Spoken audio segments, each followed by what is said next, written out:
Good morning, dear student. Today we will start our new history chapter number 2, and the name of the chapter is Socialism in Europe and the Russian Revolution. As you know, first chapter of history we saw the French Revolution, which happened in 1789, means 18th century में French Revolution हुआ था. Now today we will understand the Russian Revolution. Generally it occurred in 19th century, means it happened in 1917 in Russia. Russian revolutions happened in 1917 in Russia, and French revolutions that occurred in France in 1789 in 18th century.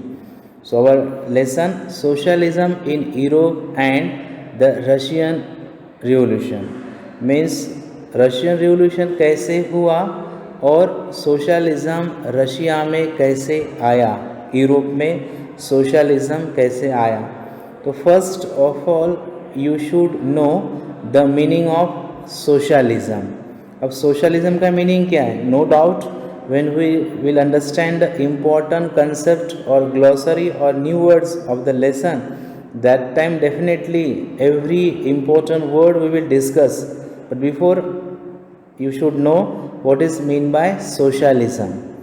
तो socialism का मतलब होता है a political and economic theory of social organization which advocates that the means of production, distribution and exchange should be owned or regulated by the community as a whole. ये socialism का मतलब होता है. मतलब एक पॉलिटिकल एंड इकोनॉमिक थ्योरी होता है, एक राजकीय और इकोनॉमिक थ्योरी होता है किसी सोशल ऑर्गेनिज्म का, जो एडवोकेट करता है, मतलब बोलता है कि ऐसा होना चाहिए. That a means of production, मतलब किसी कंट्री में, कोई भी कंट्री में जहाँ सोशलिज्म लागू होता है उस कंट्री में मीन्स ऑफ प्रोडक्शन मतलब उत्पादन का साधन जो होता है, डिस्ट्रीब्यूशन लोगों को कैसे वो उत्पादन पहुंचना चाहिए, एंड एक्सचेंज कैसे होना चाहिए, दैट शुड बी ओन और regulated by the community as a whole. मतलब जो कंट्री में सोशलिज्म लागू होगा उस कंट्री में प्रोडक्शन, डिस्ट्रीब्यूशन एंड एक्सचेंज ये कम्युनिटी एज अ होल होगा. मतलब पूरी कम्युनिटी जो भी होगी, जो भी वहाँ लोग होंगे, वो डिसाइड करेंगे कैसा उत्पादन होना चाहिए, कैसा उसका डिस्ट्रीब्यूशन होना चाहिए और कैसा उसका एक्सचेंज होगा. मतलब सभी पीपल डिसाइड करेंगे, ना कि गवर्नमेंट. तो ये सोशलिज्म कैसे आया, ये सोशलिज्म क्या था, किसने लाया, और रशिया में रशियन रिवोल्यूशन कैसे हुआ. जिस प्रकार से हमने देखा था कि फ्रांस में how was the situation responsible to bring a French revolution, France का रिवोल्यूशन, उसी प्रकार से इस लेसन में हम देखेंगे कि how in Russia Russian revolutions occurred. Before going to start the lesson line to line, you should know the difficult word, important concept of all this lesson that you should know. So first we will understand important point, important concept or new words of the lesson that we will understand.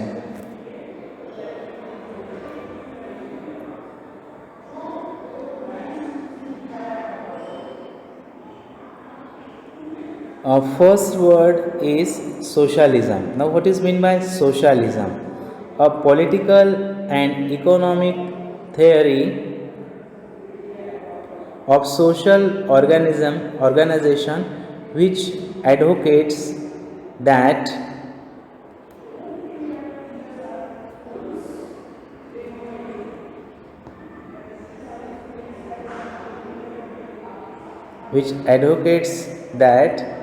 the means of production, distribution and exchange should be owned or regulated by the community as a whole.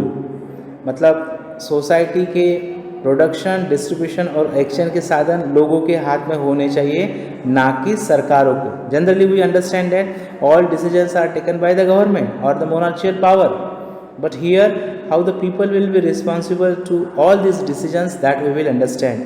Second word is revolution. What is mean by revolution?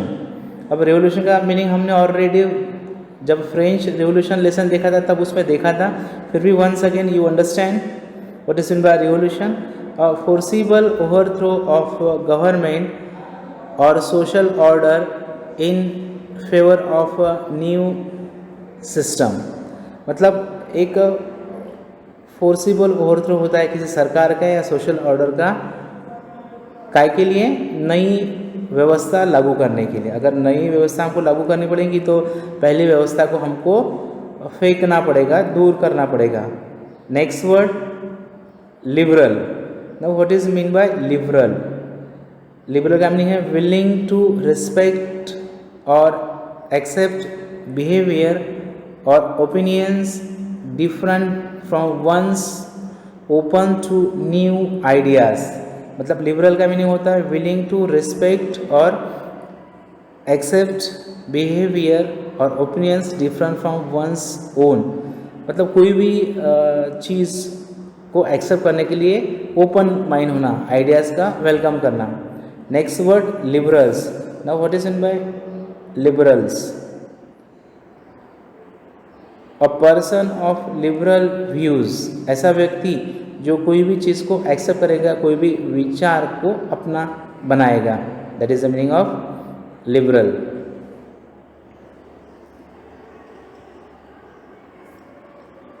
Next word radicals. What is the meaning of radicals? तो see question can come what is mean by radical, what is mean by conservative and what is mean by liberals. तो वो अपने ध्यान में रखना चाहिए. Meaning of radicals: in politics, radicals are often seen as individual and or parties reflecting leftist views. मतलब ऐसे लोग होते हैं जो लेफ्टिस्ट व्यूज रखते हैं. अब इसका मीनिंग होता है दिस मीनिंग और originated during the French Revolution 1787-1789 where the most opposed to the kings sat in National Assembly at the far left and those most committed to the king at far right. मतलब ऐसा group जो राजा के साथ भी खड़ा था और राजा के अपोज में भी था. Next word that is proletariat. Proletariat इसका मीनिंग होता है, प्रोलेटरेट का मतलब होता है working class people regarded collectively, that is Marxism. मतलब ऐसा वर्किंग क्लास पीपल जिनको मार्क्सिज्म भी बोला जाता है.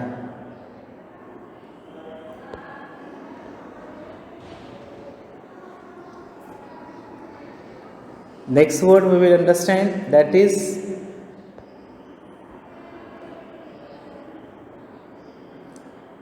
conservatives. What is the meaning of conservatives? Conservative means a person who is averse to change and hold traditional values. अब conservative मतलब ऐसा व्यक्ति जो ट्रेडिशनल वैल्यूज़ को कायम रखता है, मतलब पुरानी बातों को मानता है, रिस्पेक्ट देता है. नेक्स्ट वर्ड है एरिस्टोक्रेसी. अब what is mean bye aristocracy? इसका मीनिंग है the highest class in certain societies, typically comprising people of noble birth, holding hereditary titles and offices. तो एरिस्टो से मतलब पता है highest class in certain societies, मतलब किसी सोसाइटी में उच्च पद पर ये लोग रहते हैं. Typically comprising people of noble birth, holding hereditary titles and offices. मतलब बाय बर्थ जो किसी राजघरानों में जिनका जन्म होता है, किसी राजा या राजा के रिलेटिव या मोनार्चीज, उसको ये एरिस्टोक्रेसी बोलते हैं, जिनको बाय द बर्थ कुछ टाइटल्स, कुछ रिस्पेक्ट मिलता है सोसाइटी से.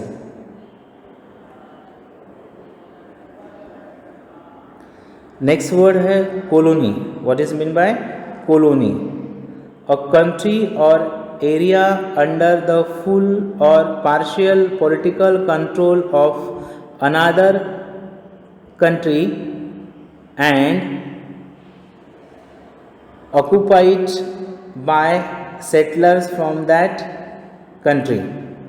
अब कॉलोनी का मतलब होता है अ कंट्री और एरिया अंडर द फुल और partial political control of another country, मतलब ऐसा एक कंट्री होता है जो कंट्री को दूसरे कंट्री के लोग कुछ समय के लिए या परमानेंटली कंट्रोल करते हैं, and occupied by settlers from the country. जैसे कि आपको पता है India was a colony of British, मतलब 1947 के पहले हमने देखा ब्रिटिश फॉरेन कंट्रीज से आए थे और उन्होंने इंडिया में कॉलोनी बनाया, तो India was a colony of britisher ऐसा हम बोलते थे, मतलब बाहर से आने के बाद they were showing the power on our area. Next word suffragette, the new word suffragette. Now women, इसका मतलब that we will understand what is mean by suffragette, women advocating voting rights for women through organise protest.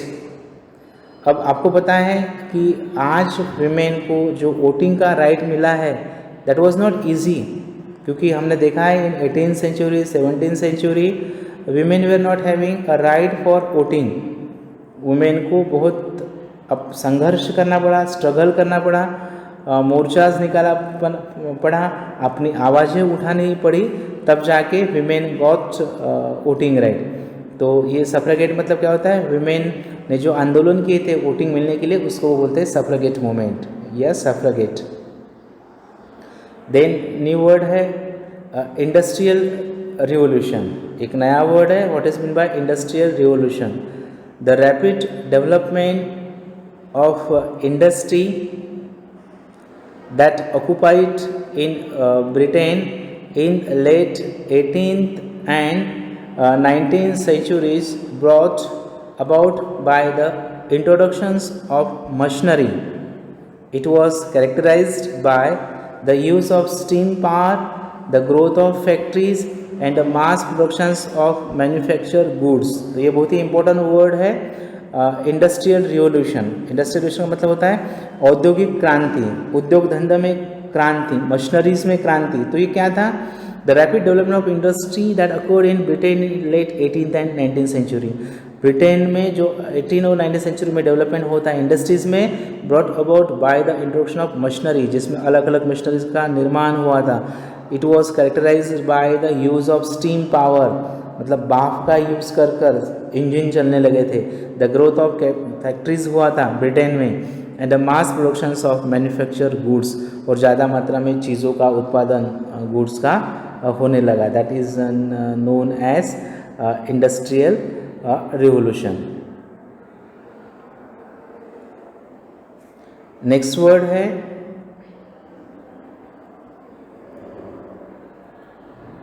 Nationalist. Now what is mean by nationalist, now see ये बेटा जो one word या जो new words हम देख रहे हैं, sometimes question can ask for 1 mark also. What is mean by nationalist, what is mean by conservative, what is mean bye radicals, तो व्हाट इज मीन बाय सफ्रगेट। तो आपको नया वर्ड भी सीखना है, लर्न करना है, और 1 मार्क के लिए अगर क्वेश्चन आए तो उसका आंसर भी आपको लिख सकते हैं आप। What is mean by nationalist, a person who advocates political independence for a country। National मतलब a person who advocate political independence, ऐसा व्यक्ति जो चाहता है कि देश में पॉलिटिकल इंडिपेंडेंस आए, राजकीय स्वतंत्रता आए, ऐसा जो व्यक्ति मानता है उसको हम क्या बोलेंगे, नेशनलिस्ट बोलेंगे। नेक्स्ट वर्ड है socialist. Now what is mean bye socialist, a person who advocates or practices socialism, ऐसा व्यक्ति जो सोशलिज्म की प्रैक्टिस करता है या उसको मानता है। अब सोशलिज्म क्या है वो हमने देखा है। सोशलिज्म मतलब जब किसी कंट्री में production, distribution and exchange of a thing will be in the hands of the people as a whole, उसको बोलते हैं socialism. Now capitalist, what is mean by capitalist, a person who uses his wealth to invest in trade and industry for profit in accordance with the principle of capitalism। Capitalism मतलब a person who uses his wealth, ऐसा व्यक्ति जो अपनी wealth को, पैसे को invest करता है व्यापार में और इंडस्ट्री में प्रॉफिट मिलने के लिए, उसको बोलते हैं कैपिटलिस्ट। Next capitalism. अब कैपिटलिज्म क्या है? An economic and political system in which a countries trade and industry are controlled by private owners for profit rather than they by the state. अब कैपिटलिज्म क्या होता है? An economic and political system एक आर्थिक और राजकीय पद्धत system होता है in which a countries trade and industry are control, जिसके ज़रिए किसी देश का व्यापार और इंडस्ट्री को कंट्रोल किया जाता है bye private owners for profit, मतलब प्राइवेट ओनर द्वारा उनको ज़्यादा से ज़्यादा मुनाफा मिले, ये उनका उद्देश्य होता है, rather than bye the state. तो उसको बोलते हैं कैपिटलिज्म, मतलब प्राइवेट ओनर अपने प्रॉफिट के लिए कुछ इंडस्ट्री चलाते हैं। Now legislation, the process of making और एनेक्टिंग लॉज, लॉ को लाना, नए नए पॉलिसीज को बनाना, उसको बोलते हैं लेजिस्लेशन। न्यू वर्ड आया है अब, Orthodox. What is mean bye Orthodox? Following और conforming to the traditional or generally accepted rules or beliefs of a religion, philosophy or practice। मतलब ऑर्थोडॉक्स का मतलब होता है फॉलोइंग और कन्फॉर्मिंग टू द ट्रेडिशनल और जनरली एक्सेप्टेड रूल्स, मतलब प्राचीन काल से जो नियम चल रहे हैं देश में उसको मानना, और बिलीव्स ऑफ रिलीजन, फिलोसफी और प्रैक्टिस, मतलब किसी धर्म, किसी फिलोसफी का, किसी प्रथा का अगर हम पालन प्राचीन काल से जैसे बोला है वैसा ही कर रहे हैं और इसमें कुछ नया चेंज नहीं ला रहे तो उसको ऑर्थोडॉक्स बोला जाता है। नेक्स्ट वर्ड है autonomy. What is mean bye autonomy? The right और कंडीशन ऑफ सेल्फ गवर्नमेंट, मतलब द राइट, अधिकार या कंडीशन ऑफ सेल्फ गवर्नमेंट, उसको बोलते हैं ऑटोनॉमी। नाउ जेडिस्ट, ये बहुत ही इंपॉर्टेंट वर्ड है, इसके ऊपर एक क्वेश्चन आता है, व्हाट इज मीन बाय जेडिस्ट और एक्सप्लेन जेडिस्ट। अगर ऐसा 1 मार्क के लिए क्वेश्चन आता है तो you have to write the answer. What is mean by jadidist? Muslim reformers within the Russian empire, मतलब रशिया 1917 में जो मुस्लिम रिफॉर्मर्स थे, मतलब मुस्लिम समाज के समाज सुधारक, उनको क्या बोला जाता है? जेडिस्ट बोला जाता है। नेक्स्ट वर्ड रियल वेजेस का मतलब क्या है? Real wages are wages adjusted for inflation और equivalently wages in terms of the amount of goods and services that can be brought, मतलब कोई चीज़ें जब हम लाते हैं, वेजेस टर्म जिसको मिलता है अमाउंट या सर्विसेज, उसको रियल वेजेस बोलते हैं। Next word Soviet. What is mean by Soviet? An elected local district और national council in the formal Soviet Union. पहले रशिया एक सोवियत यूनियन था तो उसकी जो इलेक्टेड लोकल डिस्ट्रिक्ट या नेशनल काउंसिल था उसको सोवियत बोला जाता था। Next word we will understand, ये बहुत ही इंपॉर्टेंट वर्ड है, Bolshevik. Question can come, what is mean by Bolshevik? Bolshevik क्या थे? तो what is mean by Bolshevik? A member of the majority factions of the Russian social democratic party. तो ये Bolshevik जो थे वो मेंबर ऑफ मेजॉरिटी फैक्शन, ज़्यादा संख्या वाले रशियन सोशल डेमोक्रेटिक पार्टी के मेंबर थे, which seized power in the October revolutions of 1917। अक्टूबर 1917 में रशिया में ये बोल्शेविक जो मेंबर थे, जो सोशल डेमोक्रेटिक पार्टी के मेंबर थे, जिन्होंने अपने हाथ में पावर लिया था रशिया में। Now who what is mean bye communist party? Communist party क्या थी? Communist party a political party advocating the principles of communalism. ये एक पॉलिटिकल पार्टी थी जो कम्युनिज्म के प्रिंसिपल को मानती थी, specially as developed by Marx and Lenin. Karl Marx और लेनिन ने जो कम्युनलिज्म अपनाया था उसको मानने वाले ये कम्युनिस्ट है। No what is mean by communism. अब कम्युनिज्म मतलब क्या? अब ये थ्योरी थी, और थ्योरी और system of social organization in which all property is owned by the community and each person contributes and receives according to their ability and needs। तो communism एक थ्योरी थी कि सोसाइटी में जो भी वेल्थ होगा, जो भी प्रॉपर्टी होगा, that contributes to each person and receives according to their ability and needs. हर एक व्यक्ति को समानता के साथ वो प्रॉपर्टी मिलनी चाहिए, उसका उस पर हक होना चाहिए, ऐसा कम्युनिज्म मानता था। Next word we will understand provisional government. Now what is mean by provisional government? Provisional government also called an interim और transitional government is an emergency governmental authority set up to manage a political transition, generally in the cases of new nations or following the collapse of the previous governing administration। provisional government, अब ये क्या होता है? whenever in a particular country because of the revolution, जब पहला power सरकार या मोनार्शियल power चला जाता है और नया सरकार बनने जाता है, तो उस समय, कुछ समय के लिए, कुछ काल के लिए एक नया गवर्नमेंट बनता है, उसको प्रोविजनल गवर्नमेंट बोला जाता है। People having no fixed residence and move from place to place within a well defined territory, मतलब जो लोग होते हैं नो फिक्स रेसिडेंस और वो प्लेस टू प्लेस टेरिटरी में जाते हैं। नाउ नेक्स्ट वर्ड है जार। इसको तसार नहीं बोलते, दिस द प्रोनाउंसिएशन है इसका जार, टी साइलेंट है। Now what is mean by czar? An emperor of Russia before 1917।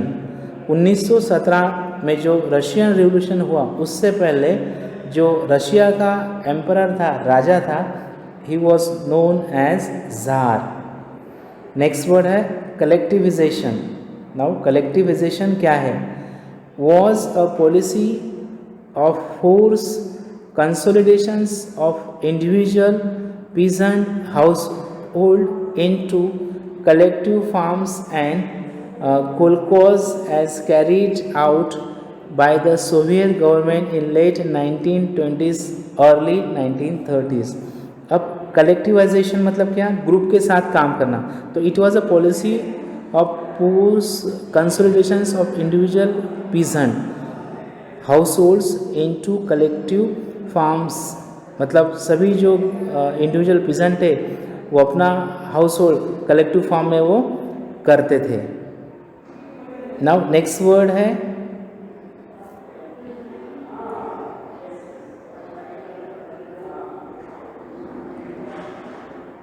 Deported.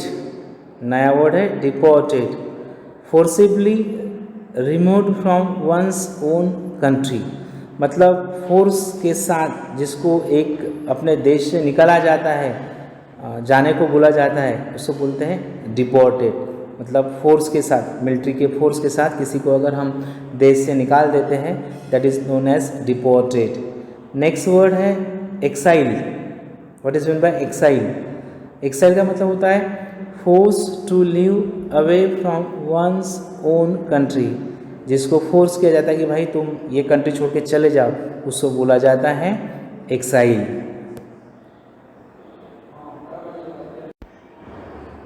Now we will start our lesson line to line.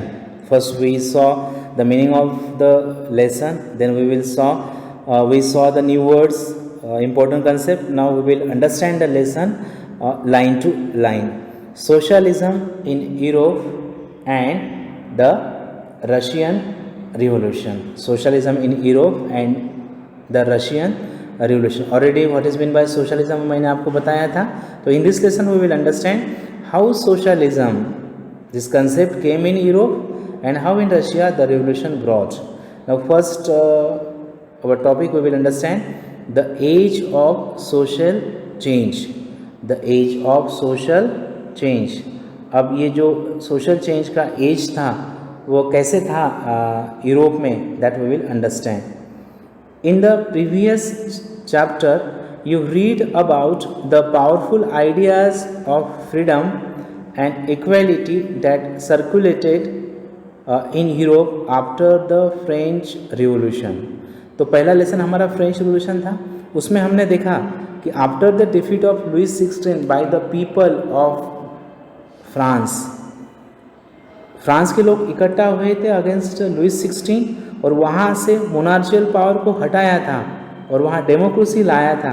तो ये सब वर्ल्ड ने, सब यूरोप ने देखा था कि how in a France the equality और freedom and equality how circulated in Europe after the French revolution, ये सब ने देखा था। The French revolutions open up the possibility of creating a dramatic change in the way in which society was structured।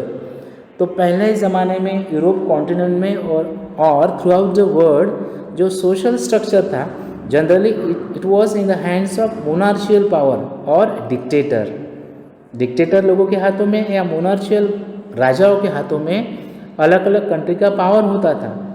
Louis 16 का हाथ में भी ऐसा ही पावर फ्रांस में था जो 1718 के रिवोल्यूशन के कारण चला गया था।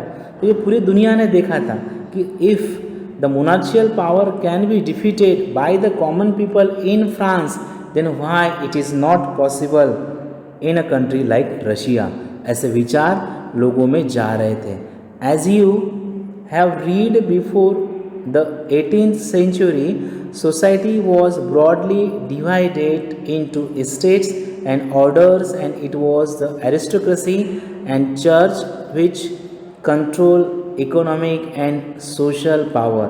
18th century में 18वीं शताब्दी में सोसाइटी का स्ट्रक्चर कितना बेकार था वो हमने फ्रेंच रेवोल्यूशन के लेसन में देखा था कि सोसाइटी का ज़्यादा से ज़्यादा पावर किसके हाथ में था, that it was control by states and aristocracy. मतलब हमने देखा ना, first state, second state, clergy, nobility और एरिस्टोक्रेसी, इनके हाथ में पावर था। They were increasing the taxes, they were collecting the taxes and common man have to give the taxes. तो ये ऐसा सोशल स्ट्रक्चर इन इक्वेलिटी का था, असमानता का था। Suddenly after the revolution it seemed possible to change this. अब France में जो रिवोल्यूशन हुआ था उसमें हमने देखा कि because of the revolution of France ये जो सोशल स्ट्रक्चर था स्टेट्स का, चर्चेस का, क्लर्जी का, नोबिलिटी का, वो हट गया वहाँ से और इक्वेलिटी आया फ्रांस में। In many parts of the world including Europe and Asia, new ideas about individual rights and who control social power began to be discussed. तो आफ्टर द फ्रेंच रिवोल्यूशन हमने देखा कि पूरे विश्व में, स्पेशली यूरोप कॉन्टिनेंट में और एशिया कॉन्टिनेंट में एक चर्चा होने लगी किसके बारे में, new ideas about individual rights.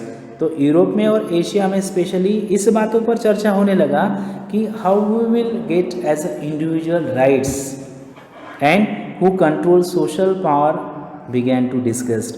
Social power किसके हाथ में होना चाहिए, हमको कौन से ह्यूमन राइट्स होने चाहिए, ये लोग सोचने लगे थे, स्पेशली यूरोप और एशिया के लोग। In India Raja Ram Mohan Roy and Derozio talked of the significance of the French revolutions and many others debated the idea of post-revolutionary Europe।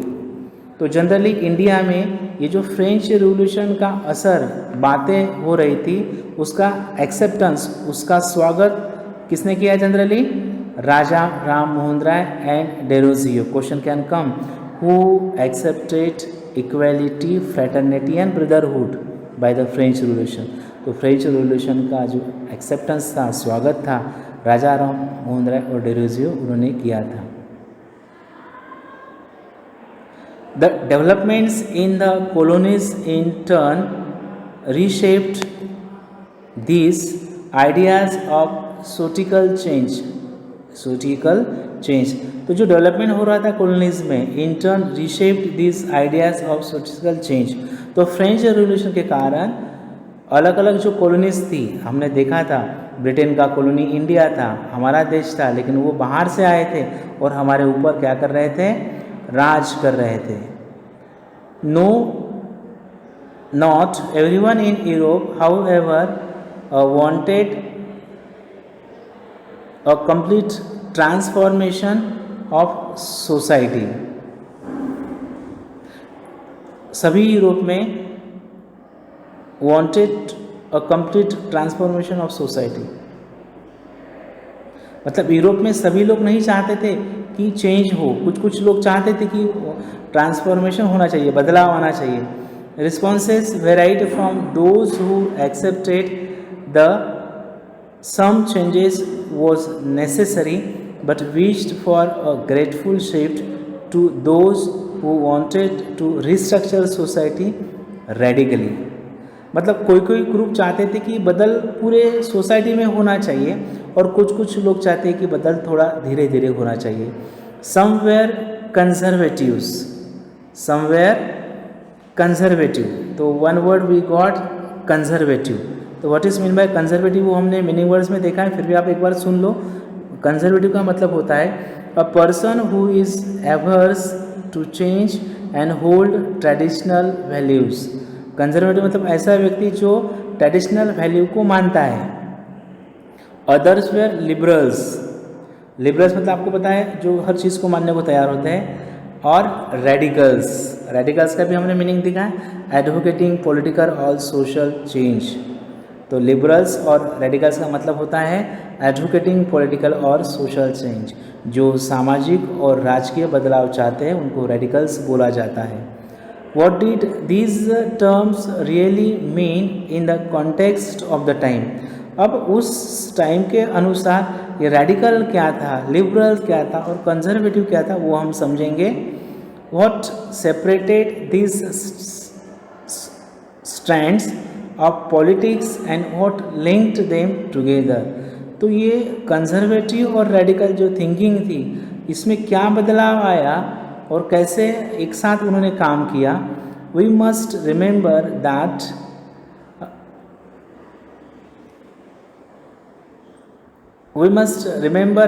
these terms do not mean the same thing in all contexts for all times। इसका मतलब ये नहीं है कि Russia में हर समय इन्होंने radicals ने और कंजर्वेटिव ने हमेशा सेम ही विचारधारा रखी। समय के अनुसार दे change their thought.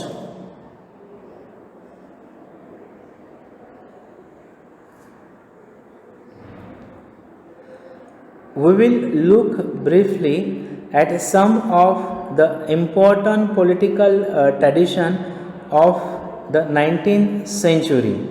We will look briefly, हम कुछ important political tradition जो थे 19th century के उसके बारे में समझेंगे। and see how they influence change, और उन्होंने बदलाव कैसे लाए। Then we will focus on one historical event in which there was an attempt at a radical transformation of society। बाद में ये लेसन में हम ऐसा एक इवेंट देखेंगे जिसके कारण एक रेडिकल ट्रांसफॉर्मेशन रशिया का हुआ था। अब वो इंसिडेंट क्या था वो हम आगे के पार्ट में देखेंगे। Through the revolution in Russia, socialism became one of the most significant and powerful ideas to shape society in the 20th century. तो ये जो 1917 में 1917 में जो रशिया में रिवोल्यूशन हुआ उसके कारण socialism became one of the most significant and powerful ideas. तो 1917 में because of this revolution socialism जो हमने देखा था कि प्रोडक्शन, डिस्ट्रीब्यूशन और exchange of thing should be in the hands of whole as a society, ideas to shape society in the 20th century. तो 20th century में एक सोशलिज्म को शेप मिला रशिया में। So dear student, this was all about the topic socialism in Europe and the Russian revolution. This was our first part Remaining part of this lesson we will continue in our next part.